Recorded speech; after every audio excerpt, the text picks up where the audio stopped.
अस्सलाम वालेकुम, welcome to GFX mentor. मैं आपका टीचर इमरान और आज मैं आपके लिए लेकर आ गया हूं एडोबे प्रीमियर प्रो CC की क्लास नंबर 5। और आज की क्लास में हम देखेंगे कुछ टूल्स। ये पार्ट नंबर 1 है और पार्ट नंबर 2 भी आएगा, हो सकता है पार्ट नंबर 3 भी आए। तो आइए स्टार्ट करते हैं।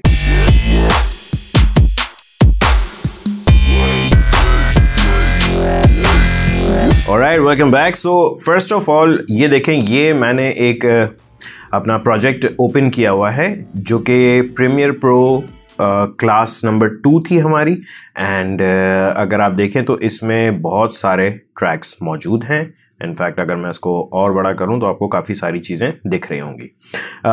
मुझे रिसेंटली किसी ने ये पूछा था कि हमारे पास बाय डिफ़ॉल्ट वीडियो के 3 ट्रैक्स होते हैं, ऑडियो के 3 ट्रैक्स होते हैं, तो हमें अगर हम एक ही लाइन पर यानी एक ही ट्रैक के ऊपर हम रखते जा रहे हैं तो हमें इतने सारे ट्रैक्स की ज़रूरत क्या है। वेल, समटाइम्स हमें और ज़्यादा ट्रैक्स की ज़रूरत होती है तो हम ऐड कर सकते हैं।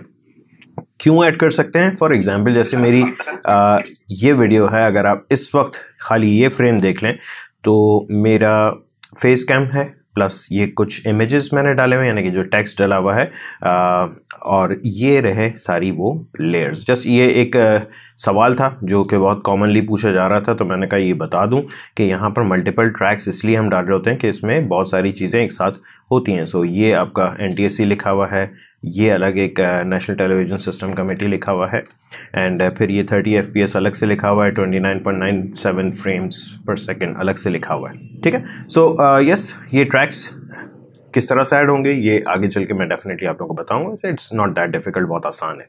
Alright, back to tools. Tools के अंदर मैं अगर आपको बताऊं, जैसे आपका बाय डिफ़ॉल्ट जो एक टूल सेलेक्ट हुआ होता है दैट इज सिलेक्शन टूल। और सिलेक्शन टूल का काम क्या है कि आप कोई भी क्लिप या ऑडियो को आप सेलेक्ट कर सकते हो। आप इवन इस तरह से जस्ट लाइक फोटोशॉप या इलस्ट्रेटर में हम चीज़ों को सेलेक्ट करते हैं, मूव करते हैं, आपका सिलेक्शन टूल यही काम कर रहा होता है। क्यों हमें मूव करना होगा? समटाइम्स हमें ये होता है कि इतना हिस्सा मैं सेलेक्ट करके थोड़ा सा आगे शिफ्ट करना चाह रहा हूँ और इसके बीच में कुछ ऐड करना चाह रहा हूँ, तो यस, ये चीज़ की जा सकती है ना। दूसरा काम जो सिलेक्शन टूल का है वो ये है। सो फॉर एग्जांपल अगर मैं यहाँ से अपना कोई एक वीडियो ले लेता हूँ, मैं सिंगल एक क्लिप के ऊपर आपको कुछ बताना चाह रहा हूँ। लेट्स से मैं यहाँ से अपना ये इंट्रो जो रखा हुआ है यही ले लेता हूँ और इसी से एक सीक्वेंस बना लेता हूँ। ठीक है, मैंने सिंपली यहाँ पे न्यू किया। एंड अब देखें, सिलेक्शन टूल के बहुत सारे काम हैं, सिर्फ सिलेक्शन नहीं होती, इनफैक्ट आप अपने वीडियो को ट्रिम भी कर सकते हैं। सो फॉर एग्जांपल अगर आप गौर से देखें तो मेरा इस वक्त कर्सर थोड़ा सा चेंज हुआ हुआ है। दैट मीन्स कि मैं अपनी वीडियो को लेफ़्ट की तरफ ड्रैग करूं तो ये ट्रिम करना शुरू कर देगा। ठीक है, लाइक सो। अब ये वीडियो अगर आप पूरी देखें तो ये इतनी सी है। ठीक है, मैं चाह रहा हूँ कि जी इसमें से सिर्फ इतना रह जाए, बाकी हिस्सा हट जाए, तो आप यहाँ से ट्रिम कर सकते हैं ड्रैग करके।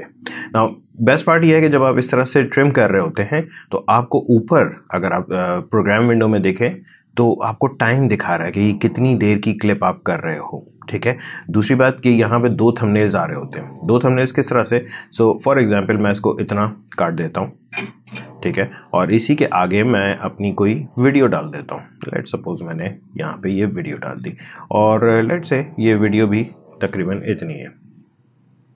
ठीक है, अब गौर से देखें तो आपके पास यहाँ पर इस जगह पर ये मेरा इंट्रो ख़त्म हो रहा है और ये मेरा फेस कैम शुरू हो रहा है। ठीक है, अगर मैं यहाँ पर आता हूँ और इसको मैं कम करता हूँ, मतलब लेफ़्ट की तरफ लेके जा रहा हूँ, तो ऊपर देखें आपको 2 थंबनेल्स दिख रही हैं। दैट मीन्स कि आपको ये बता रहा है कि आपकी जो पहली वाली क्लिप है वो अब इतनी देर की रह जाएगी, 3 सेकेंड्स 22 फ्रेम्स, और ये वाली वीडियो आप उठा करके यहाँ पर ला के रख सकते हैं। मैं सिर्फ सिलेक्शन का आपको बताना चाह रहा था कि सिलेक्शन आप किस लिए कर रहे होते हैं, अपने वीडियो क्लिप्स को मूव करने के लिए या इसी तरह से आगे पीछे करना है। समटाइम्स हम ये कर रहे होते हैं कि जी हमें ट्रैक चेंज करना है, मुझे यहाँ पर इसको ऊपर रखना है, नीचे यहाँ पर कोई और क्लिप डालना है, एंड सो ऑन।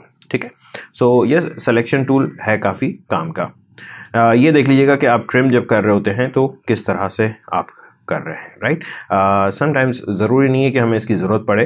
कई मरतबा तो ये होता है कि हम अपने सोर्स क्लिप से ही काट पीट कर ले आते हैं और हमें यहाँ पर ट्रिम करने की ज़रूरत नहीं होती। समटाइम्स मैं यूजुअली अपनी जब एडिट कर रहा होता हूँ तो मैं अपनी पूरी वीडियो टाइमलाइन पर रख के और उसके बाद फिर उसको एडिट करना शुरू करता हूँ, क्योंकि वो एक और इशू है, मुझे साउंड सिंक्रोनाइज भी करना होता है, वो भी हम देखेंगे आगे चल के।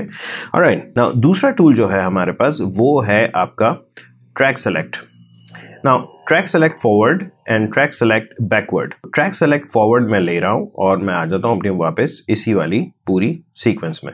अगर आप गौर से देखें तो आपके कर्सर पे इस वक्त 2 एरोज बने हुए आ रहे हैं। दैट मीन्स कि अगर मैं किसी भी जगह पर टाइमलाइन पे क्लिक करूंगा, एग्जैक्टली उस जगह से आगे के तमाम तर ट्रैक्स सेलेक्ट हो जाएंगे and then you can easily move the whole thing, ठीक है। एंड ये बहुत ज़्यादा कन्वीनियंट रहता है कि अगर आपको पूरे सारे ट्रैक्स, सो कई बार ऐसा होता है कि अगर आप खाली सिलेक्शन टूल से सेलेक्ट करें, हो सकता है कि कुछ रह जाए सिलेक्शन से। सो इस चीज़ से बचने के लिए आप ट्रैक सेलेक्ट टूल ले लें और ये मल्टीपल ट्रैक्स सारे एक साथ सेलेक्ट कर लेता है ना। अगर आप ये चाह रहे हैं कि जी मल्टीपल ट्रैक्स सेलेक्ट ना हो, हम सिर्फ ये चाह रहे हैं कि जी एक ट्रैक सेलेक्ट हो, तो शिफ्ट दबा दें। और जैसे अगर आप शिफ्ट प्रेस करेंगे तो ये आपको सिंगल एरो दिखा रहा होगा और इसके थ्रू आप सिर्फ सिंगल ट्रैक सेलेक्ट कर सकते हैं। समटाइम्स होता है कि हमें सिर्फ सिंगल ट्रैक सेलेक्ट करना होता है एंड देन फिर हम इसको सेलेक्ट करके आप चाहें तो डिलीट कर दें, मूव कर दें, वॉट एवर जो भी आपको करना है। एक चीज़ का ख्याल रखिएगा, जब आप शिफ्ट दबा के कर रहे होते हैं काम, तो आप ये कीजिएगा कि जैसे आप सेलेक्ट कर चुके हो तो शिफ्ट छोड़ दीजिएगा एंड देन फिर मूव कीजिएगा। सो ये ज़्यादा कन्वीनियंट रहेगा ना। एक छोटी सी चीज़ अगर आप नोट कर रहे हो, मैं इवन एक ट्रैक सेलेक्ट करके मूव कर रहा हूँ, लेकिन यहाँ पर ये ऑडियो भी मूव हो रहा है। क्यों? बिकॉज यहाँ पर ऑडियो लिंक हुआ हुआ है किसी चीज़ के साथ, ठीक है। लिंक अनलिंक किस तरह से करेंगे? बड़ा सिंपल सा काम है। आप किसी भी ट्रैक पर, यानी कि जो आपकी वीडियो है जिसके साथ अगर ऑडियो लिंक्ड है, तो उसको अनलिंक यहाँ से राइट क्लिक करके आप इजीली कर सकते हो।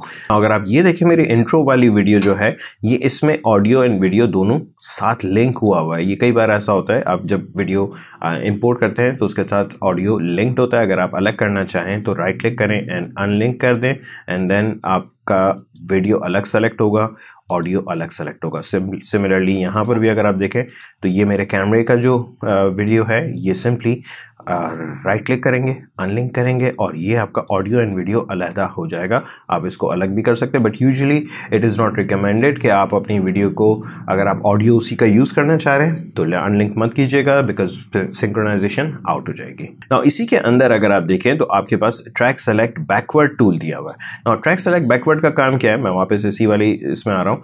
यानी आप जो भी सेलेक्ट करना चाह रहे हैं, यानी जिस पॉइंट पे आप क्लिक करोगे उससे पीछे के तमाम तर ट्रैक्स सेलेक्ट हो जाएंगे। सो आई होप आप लोगों को ये दोनों टूल्स, यानी selection tool and track select tool, ये दोनों काम में आएंगे। आप लोगों को समझ में भी आ गए होंगे। बहुत आसान से है, इतने ज़्यादा डिफिकल्ट नहीं है। ये स्पेशली ट्रैक सेलेक्ट टूल बहुत ज़्यादा काम आता है जब आपकी टाइमलाइन बहुत बड़ी सी हो जाती है, मतलब आपकी लेयर्स बहुत ज़्यादा होती है या ट्रैक्स बहुत ज़्यादा होते हैं और उसमें गलती ना हो, इसलिए हम ये वाले टूल्स यूज़ करते हैं। सिलेक्शन में गलती कई बार ऐसा हो जाता है कि हम थोड़ा सा हिस्सा सेलेक्ट करके आगे मूव कर लेते हैं, लेकिन पता चलता है कि ऊपर का कोई ट्रैक रह गया। So yes, multi track selection जो है आपको बहुत ज़्यादा काम आएगा। आई होप आप लोगों को ये क्लास पसंद आई होगी। अगर पसंद आई तो प्लीज़ लाइक करें और अगर सब्सक्राइब नहीं किया तो प्लीज़ सब्सक्राइब करें। Thank you.